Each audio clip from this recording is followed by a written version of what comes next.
The rain was coming down hard that night, the kind of cold, merciless rain that seemed to wash the color out of everything. A lone figure stumbled through the storm, a woman, soaked to the bone, clutching her swollen belly with trembling hands. Her name was Marissa, and she was 8 months pregnant, barefoot, and bleeding from a cut on her lip. Her clothes were torn, her breath shallow. She had run for miles through back roads and darkness, escaping something, or someone, that had left her more frightened than she'd ever been in her life. She didn't know where she was going. All she knew was that she had to keep moving, that her baby had to live. Through the sheets of rain, she saw a flicker of neon light, the Devil's Disciples Bar. The name itself might have scared most people away, but Marissa was out of options. Her knees nearly gave out as she pushed the heavy door open. The bar went silent. Inside were about a dozen men, leather jackets, tattoos, heavy boots, the smell of oil and beer thick in the air. Their eyes turned toward her, confused, curious, guarded. She looked like she'd walked out of another world and into the lion's den. Her hair stuck to her face, her cardigan clung to her body, and her eyes, full of desperation, met those of a large man with a gray beard and arms covered in ink. He stood near the counter, his vest marked with the word President. Marissa's lips quivered. She whispered, "Please. I need help. If you believe in kindness, in second chances, and in the idea that even the hardest hearts can still do the right thing, please take a moment to like, comment, share, and subscribe to Kindness Corner. Because this story is one you won't forget." The man she had spoken to was Reed, a biker who had seen more pain than most men could endure. He'd buried his brother, lost his family, and carried guilt that he never talked about. He had been trying to rebuild his club's reputation, to turn it from a name feared on the streets into something that meant loyalty, not chaos. But when Marissa entered that night, shaking and covered in rain, he wasn't thinking about redemption, he was thinking about what kind of trouble was about to walk through his door. Marissa could barely stand. She sank to her knees on the cold tile floor, her hands clasped as if praying. "Please, someone's after me. He said he'd kill me if I left. I just need to make it through tonight." The men exchanged uncertain looks. A few muttered under their breath. A pregnant woman, scared, broken, asking a gang of bikers for help, it sounded like a story no one wanted to be part of. But Reed couldn't look away. There was something in her eyes, a kind of pain he recognized. He knelt down in front of her and saw the bruises on her wrists. She had been hurt. Badly. They took her to the back booth, wrapped her in a towel, gave her water, and listened as she tried to speak through trembling lips. Her voice was small, fragile.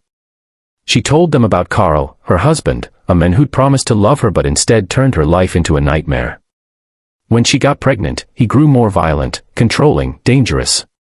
That night, he had thrown her against a wall when she said she was leaving. So she ran, without shoes, without a plan, just hope.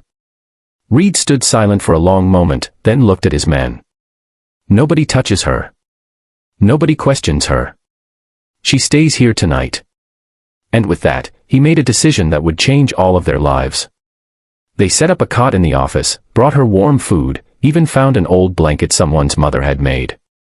One of the younger bikers, Tanner, found her a pair of dry clothes from the storage room. She thanked them through tears. None of them had heard words like "thank you" in a long time, not like that. As the hours passed, Reed sat outside the office door, a beer in his hand but his mind somewhere else. He thought about his own daughter, the one he hadn't seen in 10 years. He remembered how she used to cling to his arm when she was little, and how he'd chosen his bike over her one too many times. He thought about how life gives you moments, rare, sacred moments, to do the right thing, even when the world thinks you're the worst person alive. Just before dawn, the sound of a truck pulling up outside shattered the fragile calm. The men looked toward the window. Headlights glared through the rain. Reed stood up slowly. "Stay with her," he ordered, his voice low. He walked to the door, his boots echoing against the floor. A man stumbled in, big, angry, wild-eyed. "Where is she?" he roared. "Where's my wife?" The bikers surrounded him in silence. Reed stepped forward. "You need to leave." Carl's face twisted with rage. "She's mine. You hear me? Mine." He lunged toward the office door, but before he could reach it, Tanner and 2 others held him back. The scene was tense, brutal, a storm inside a storm. Reed stared him down, his jaw tightening. "Not anymore," Reed said quietly. "You lost that right when you laid your hands on her." It was over in minutes. The police, called by one of the men quietly moments earlier, took Carl away. Marissa, trembling, heard everything from behind the door. When she finally came out, she found Reed sitting alone at a table, head bowed, rain still dripping from his jacket. She walked over, tears streaming down her face, and whispered, "You saved my life." Reed looked up, his voice barely a whisper. "No, sweetheart. You saved ours." Days passed. Marissa stayed until she could find shelter. The bikers fixed her car, gave her money, and promised her she'd never have to be afraid again.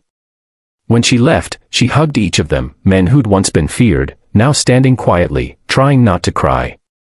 Reed walked her out, placed a folded piece of paper in her hand, an address, just in case she ever needed help again.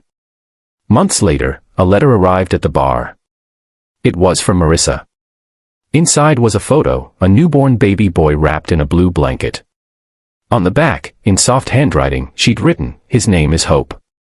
Because that's what you gave us." The men stood around the bar that night, silent. Some smiled, some wiped their eyes. Reed held the photo the longest, his rough fingers trembling. Maybe life hadn't given him a second chance with his own child, but somehow, helping Marissa had healed something he didn't even know was still broken. If this story touched your heart, please take a moment to like, share, comment, and subscribe to Kindness Corner. Every story we tell reminds us that kindness doesn't come from perfection, it comes from courage, compassion, and the choice to care.